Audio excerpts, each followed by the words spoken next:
Well, of course, we've already talked about how most mouthpieces out there have a compressed harmonic series and all the ways that sucks.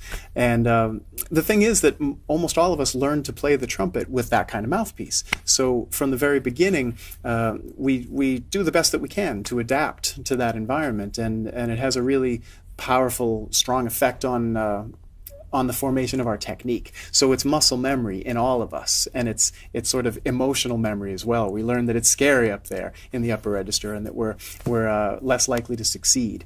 And that has an effect in many ways on our life as a trumpet player. We have to spend the vast majority of our time, even well into adulthood, on trying to fix things up there, trying to do what we can to all those notes, and also artistically, we make choices that we probably wouldn't make otherwise. To avoid the upper register, or we avoid pieces of music because there's that one note or those two notes in it that go above our range or our comfortable range, and so just the whole point of these mouthpieces is to empower you to make your gut instinct choices, like what you would do in a perfect situation. If you didn't have to worry about range, would you then choose to play that piece? Or in the middle of an improvisation, if you didn't have to worry that it gets a little bit, unstable up there in the upper register, would you go there? Would trumpet players sound a bit more like saxophone players or pianists or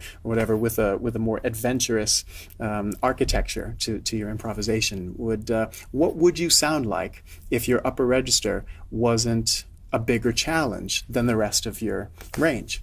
And that's what Lotus mouthpieces will do for you, is give you that experience to just make choices based on what you'd like to do, not what you feel like you have to do or are limited to as a result of things that are not your fault.